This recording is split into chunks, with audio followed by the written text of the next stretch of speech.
নির্বাচনের আগে এই যে আমাদের দেশে এখন যেমন নানা রকম জরিপ হচ্ছে না, কে কোন দল কত পার্সেন্ট ভোট পাবে, তারা কারা কেমন কি কিরকম করবে, ঠিক এরকম একটা জরিপ হলো। জরিপের পরে দেখা গেল ক্ষমতাসীন দল নির্বাচনে হেরে যাবে, খুব পরিষ্কারভাবে দেখা গেল জরিপে। তখন তারা ইলেকশন কমিশনকে বললো যে আমাদেরকে জেতাতে হবে। ইলেকশন কমিশন রাজি হলো না, বললো সরি আমরা এটা পারবো না। তখন সরকার ইলেকশন কমিশনের যে ফান্ডিং অর্থাৎ টাকা পয়সা বেতন ভাতা নির্বাচনের খরচ সব বন্ধ করে দিল। ইলেকশন কমিশন কোথায় যাবে? অর্থাৎ এই যে ইঞ্জিনিয়ারিং কথাটা আসছে, এটা মূলত কারা করে? দলগুলো করে, সরকার করে, ক্ষমতাসীন দল করে। এটা তাদেরই টার্গেট, ক্ষমতায় থাকার টার্গেট। এবং আর যারা করে তারা, যারা ক্ষমতার বাইরে আসে তারা ক্ষমতায় আসার জন্য করে। এবং এইটা দুই রকম হয়, একটাকে আমি বলবো স্মার্ট ইঞ্জিনিয়ারিং, আর একটা আনস্মার্ট, যেটা সবাই বুঝে ফেলে। প্রত্যেক সহকারী প্রিজাইডিং অফিসার এই বাক্সের চারপাশে প্রথমে বাক্সটাকে সে ফাঁকা করে এনে দেখাবে। দেখানোর পরে উনি চারপাশে চারটা লক লাগাবেন। এই লকটা বাঁশের পাতার মতো চিকন, সবুজ রঙের, এবং প্রত্যেকটা লকের আলাদা নাম্বার আছে। এই নাম্বারগুলো ভোটাররা তখন উপস্থিত থাকতে পারে না আনফর্চুনেটলি, বাট ওখানে থাকে পোলিং এজেন্টরা, পর্যবেক্ষকরা, সাংবাদিকরা, তারা থাকতে পারে। এই যে চারটা লক লাগালো, ওই নাম্বারগুলো সাধারণত পোলিং এজেন্টরা নোট করে রাখে যদি ইলেকশন ফেয়ার হয়, যদি পোলিং এজেন্টরা থাকে। বাট আমরা তো দেখেছি অনেক নির্বাচনে পোলিং এজেন্ট ছিল না, কিংবা ডামি পোলিং এজেন্ট ছিল, তাই না?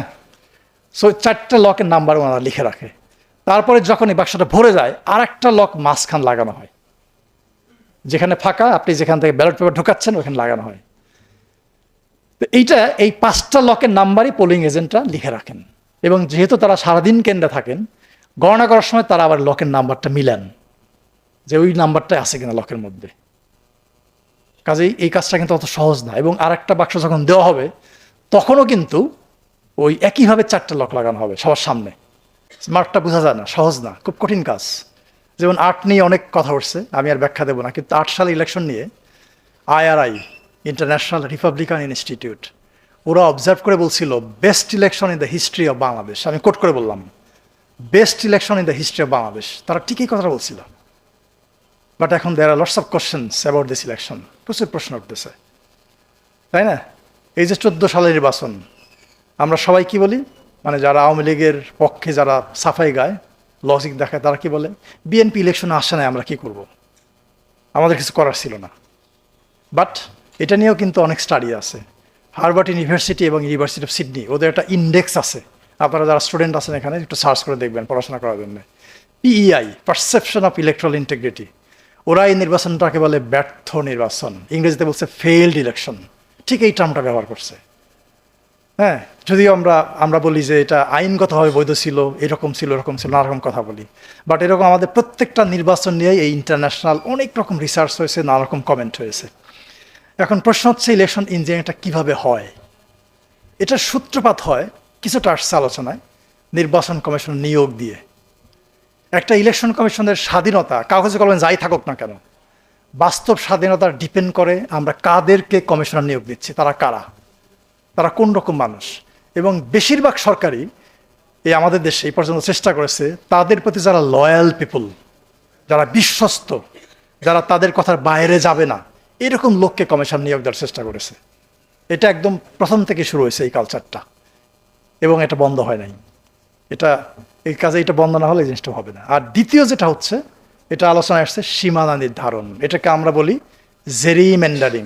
জেরিমেন্ডারিং এটা হচ্ছে যে ওই যে ব্যারিস্টার সাহেব একটু বলেছেন, আমাদের নেসার আমিন একটু বলেছেন, যে কোনো একটা এলাকাকে ধরেন যে এরা কোনো একটা দলে ভোট দেয়, তাদেরকে পারপাসিভলি অন্য একটা এলাকায় নিয়ে যাওয়া, অন্য একটা আসন নিয়ে যাওয়া, যাতে করে ভোটের ফলাফলের মধ্যে এক ধরনের তারতম্যময় প্রভাব পড়ে।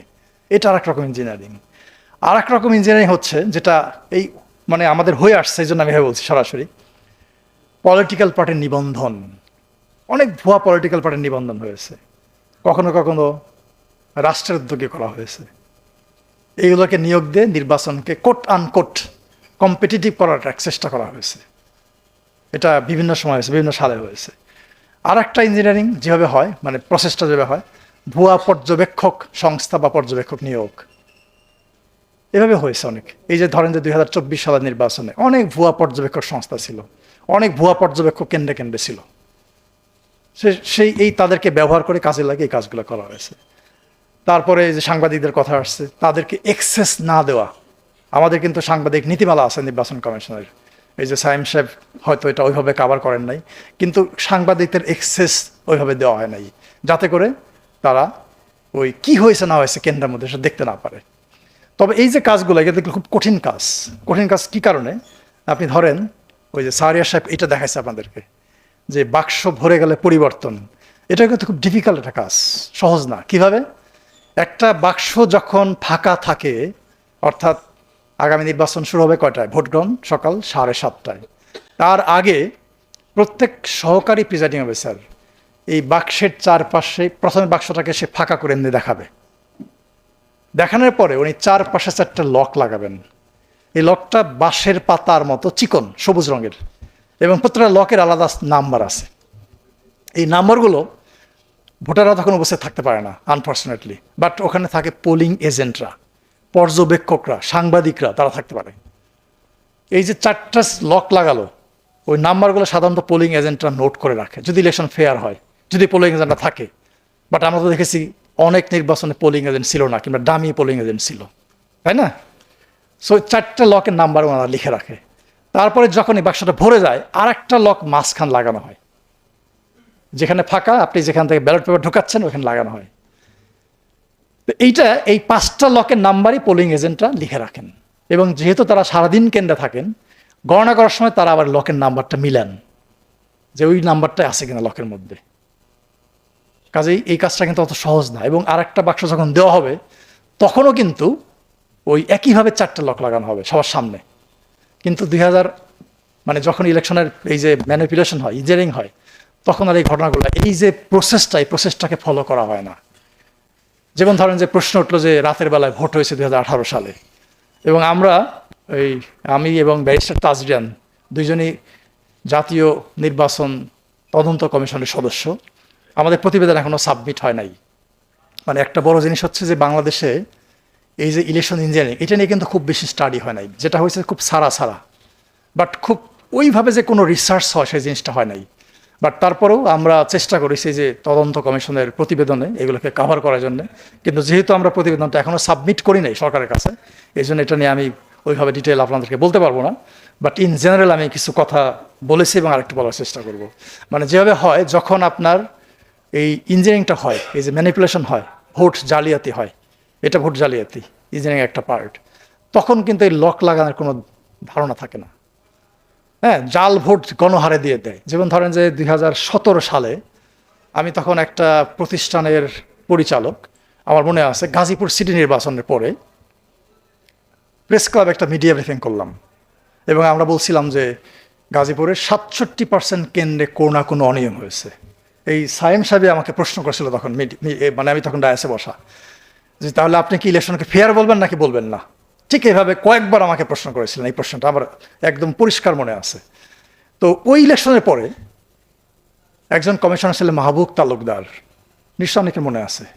উনি আমাকে ফোন দিলেন যে ডক্টর আলিম, একটু চা খাবো, আসেন। আমি কমিশনে গেলাম। উনি আমাকে বললেন যে আমি জানি ইলেকশন ইঞ্জিনিয়ারিং হয়েছে, বাট আমি ধরতে পারছি না, আমাকে হেল্প করেন। আপনার পর্যবেক্ষকরা যা দেখেছে ওই এভিডেন্সগুলো আমাকে দেন। তা আমি ওনাকে বললাম যে পর্যবেক্ষকরা তো চোখ দিয়ে দেখে, তাদের তো চোখটাই বড় এভিডেন্স। তারা তো ছবি তুলতে পারে না ওইভাবে, তাদের ছবি তোলার তো সুযোগ নাই। তারা তো কাগজপত্র আপনাকে সাবমিট করতে পারবে না, এই সুযোগটা নাই। এবং সারা দুনিয়ার পর্যবেক্ষণটা এরকমই হয়। তখন উনি আমাকে বললেন যে তাহলে আমি ধরবোটা কীভাবে? আমি তাকে বললাম যে একটা সহজ রাস্তা আছে, বাট আপনি পারবেন কেন জানি না। সেই রাস্তাটা হচ্ছে, যখন ব্যালট পেপারটা ইস্যু করা হয় তার কিন্তু 2টা পার্ট থাকে, এটা আপনার সবাই জানেন। ওই যে ব্যাংকের চেক বইয়ের মতো 2টা পার্ট, মুড়িপত্র থাকে আর কি, সহজ কথায়। তো যে পার্টটা দেওয়া হচ্ছে বা যে পার্টটা রেখে দেওয়া হচ্ছে বইয়ের সঙ্গে, 2টা পার্টের মধ্যে কিন্তু সিল থাকে, একটা সামনের দিকে থাকে, একটা পিছনের দিকে থাকে। মানে যেটা পার্টটা দিয়ে দেওয়া হচ্ছে ওটা পিছন দিকে সিল থাকে, স্বাক্ষর থাকে। আর যেটা বইয়ের মধ্যে আছে সেখানেও সিল স্বাক্ষর থাকে। তাহলে আপনি রিটার্নিং অফিসারকে বলেন এই যে ব্যালট পেপারগুলো ইস্যু করা হয়েছে ওগুলো আপনাকে দিতে, চেক করতে। আপনি চেক করলে বুঝতে পারবেন। তো পরে উনি আমাকে বললেন যে ওনাকে দেওয়া হয় নাই, উনি চেয়েছিলেন কমিশনের কাছে, কিন্তু কমিশন তাকে হেল্প করে নাই, রিটার্নিং অফিসার তাকে হেল্প করে নাই। তো এখন যখন এই জাল ভোটটা হয়, তখন কিন্তু মানুষ গিয়ে, যারা দুষ্কৃতিকারী, যারা ভোট জালিয়াতি করে, তারা ওই ব্যালট পেপার সিলে নিয়ে গণহারে সিল মেরে ঢুকিয়ে দেয়। ওই সিলের ধার কেউ ধারে না। এই জন্যে ওইভাবে ভেরিফাই করলে এইটা ধরা খুব সহজ হবে। কিন্তু আমাদের একটা বড় সমস্যা কি জানেন? আমাদের দেশে নির্বাচন শেষ হওয়ার খুব অল্প সময় পরে ইলেকশন কমিশন খুব দ্রুততার সঙ্গে গেজেট প্রকাশ করে দেয়। আর গেজেট যখন প্রকাশ করে, তখন আর এটা ইলেকশন কমিশনের হাতে থাকে না, এটা চলে যায় আদালতে। অর্থাৎ কেউ যদি চ্যালেঞ্জ করে, তখন তাকে আদালতে যেতে হবে, কমিশনের কিছু করার থাকে না। Which is a shortcoming of our legal framework, আমাদের আইনের একটা বড় দুর্বলতা। সো এই সব মিলিয়ে আমরা আসলে যদি শর্ট টার্ম চিন্তা করি, তাহলে প্রথম কাজটা হচ্ছে যে আগামী নির্বাচন তো একদম দরজায়, তাই না? যেগুলো হয়ে গেছে হয়ে গেছে, এটা নিয়ে আমাদের ভাবার মানে কথা বলার বা ভাবার আর সুযোগ নেই, অবকাশ নাই। বাট যেটুকু বাকি আছে ওইটাতে একটা ফোকাস করা। প্রথম ফোকাসটা হতে পারে আপিল। আপিলটাকে স্বচ্ছতার সঙ্গে যাচাই বাছাই করে রায় দেওয়া। যেমন আমি ওই যে তাসনিম যারা প্রসঙ্গ আসছে, আমি এটা শোনার পরেই আমার অফিসে আমি বলতেছিলাম যে she will get back her nomination, এটা ভ্যালিড হয়ে যাবে।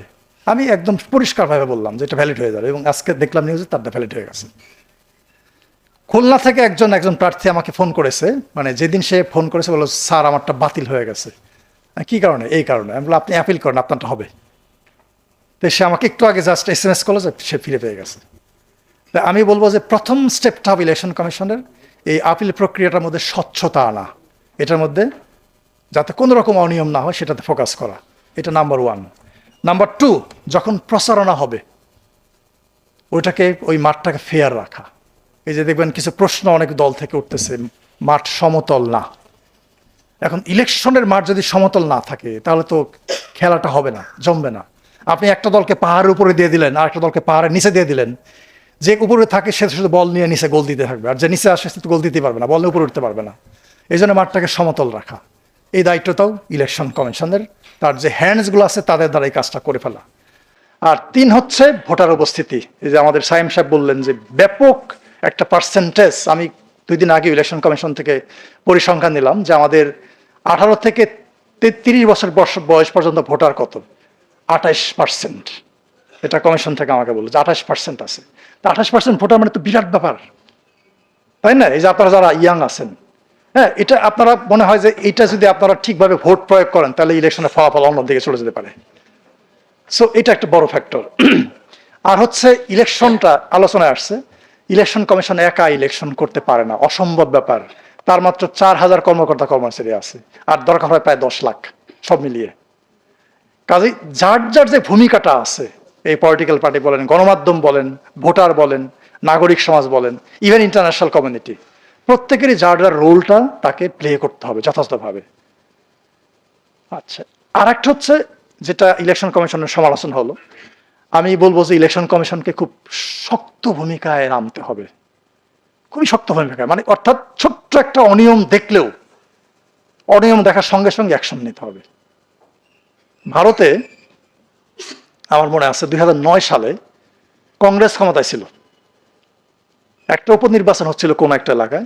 সালমান খুরশিদ তখন ইউনিয়ন ল মিনিস্টার, উনি গেছেন ওই এলাকায়, ওখানে যে উনি ক্যাম্পেইন করছেন। ভারতের কোড অফ কন্ডাক্ট অনুযায়ী এইভাবে ক্যাম্পেইন করা যায় না। ইলেকশন কমিশন তাকে একটা নোটিশ দিল, কারণ দর্শাও নোটিশ, কেন আপনি ক্যাম্পেইন করলেন? উনি উত্তর দিলেন না, সালমান খুরশিদ। আর একটা নোটিশ দিল, উত্তর দিলেন না। কমিশন বসে থাকলো না, সে কি করলো?